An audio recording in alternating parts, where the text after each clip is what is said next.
Je me nomme Kandé Joseph. Chers frères et sœurs, bonsoir. J'invoque la paix de notre Seigneur sur chacun de vous qui écoute en ce moment. La paix du Seigneur sur toutes les familles respectives dans le monde. Ce soir, je viens faire un témoignage qui va transformer la vie de toute personne qui écoute ces paroles.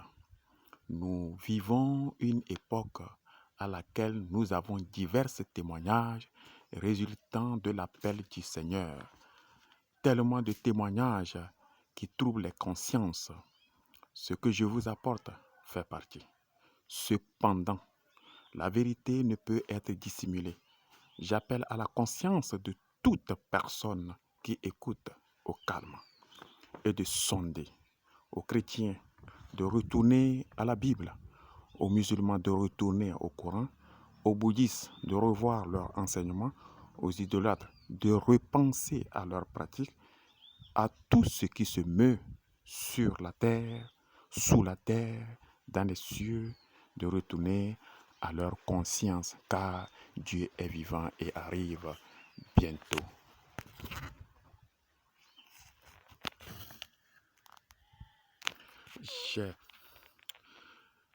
J'ai été porteur de ce message depuis 2007 et je n'ai rien fait. J'avais tout abandonné pour le matériel. Pendant tout ce temps, dans sa patience, Dieu m'observait, me rappelant à travers des situations que je devrais propager sa parole, ce que je n'ai jamais fait. Et il a permis que les situations m'accablent au point où je me suis trouvé dos au mur. Chers amis, Dieu est le même qu'hier et aujourd'hui. C'est pour cela. Mon cœur saigne pour ceux qui pensent que Dieu n'agit pas. Voici le message. Dieu dit, j'ai appelé à l'unité, mais vous divisez. Je vous ai envoyé servir et vous vous faites servir afin de corrompre mes enfants, afin de perdre mes serviteurs. Chers frères et sœurs, vous avez reçu et vous avez reçu des enseignements pour la perdition. Parce que les prédécesseurs n'ont pas su décrypter fidèlement, selon l'esprit, ce que Dieu a apporté pour la liberté des âmes. D'abord, le chrétien et le musulman ne devraient pas être des ennemis.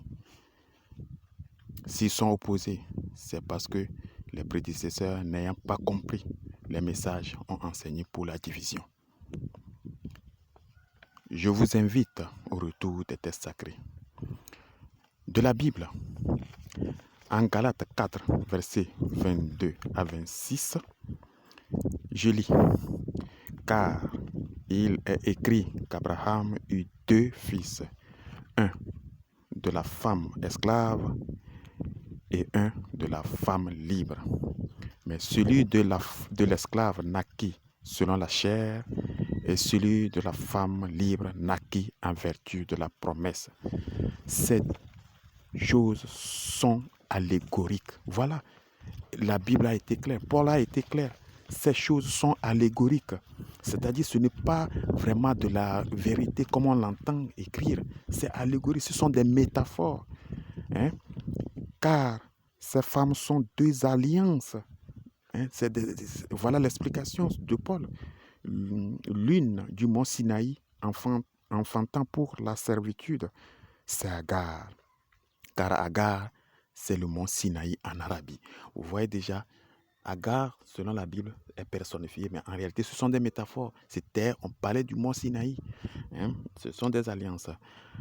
Car Agar, c'est le mont Sinaï en Arabie. Et elle correspond à la Jérusalem actuelle, qui est dans la servitude avec ses enfants. Mais la Jérusalem d'en haut est libre c'est notre mère. C'est vous dire que la Jérusalem actuelle est notre monde actuel et ses enfants qui sont ses enfants et ses enfants. Depuis la chute, c'est-à-dire depuis l'ère du Verseau, depuis la chute de Lucifer sur terre, la terre et tout ce qui s'y trouve sont sous l'emprise du diable, ce qui explique notre première nature, la nature charnelle qui ne peut vivre sans péché. Mais cependant, la Jérusalem d'en haut explique notre seconde nature, qui est la nouvelle naissance, qui est spirituelle. C'est à cette nature que nous sommes appelés tous à devenir afin d'être dignes de Dieu.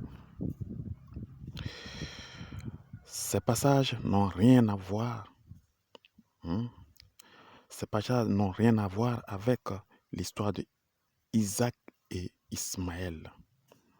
Et la promesse a été donnée à Abraham et à sa descendance. Ce n'est pas aux descendances, comme il s'agit des lignées à sa descendance.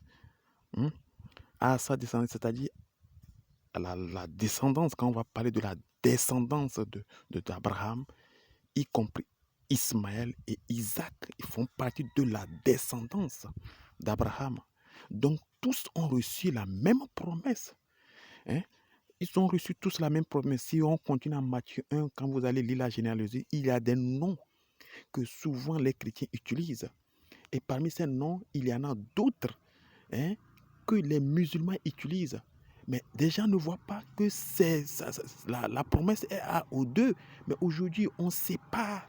Aujourd'hui, nous divisons. Pourquoi? Parce que nos dirigeants-là n'ont pas su décrypter, ils n'ont pas su enseigner un vrai enseignement pour la liberté des âmes, pour l'unification des âmes, afin d'avoir une élévation spirituelle devant Dieu. Maintenant, nous allons partir du Coran, également une partie qui démontre que nous sommes toujours unis à un seul roc, à un seul principe, et que nous n'avons pas intérêt à diviser. Et avec ces divisions, qu'est-ce que ça a créé dans le monde? C'est le chaos du Coran. Dieu, en s'adressant au prophète, paix soit sur lui, au prophète Mohammed, paix soit sur lui, il s'exprime en disant nous. Nous là, désigne qui? Mes chers, la vérité est dévoilée. Nous désigne Dieu et notre Seigneur Jésus, tous en un. Il s'agit du mystère de l'unité. Dieu Tout-Puissant en Jésus, Jésus en Dieu, tous en un. Alors c'est pour nous faire savoir depuis le Coran jusqu'à la Bible, d'ailleurs, qui sont les mêmes choses que les gens essaient de diviser. Jésus-Christ est le principe de la création. Jésus-Christ est le seul. Si aujourd'hui le musulman croit sincèrement, ce que je suis en train de dire, cela ne veut pas dire que le musulman va cesser de faire sa prière.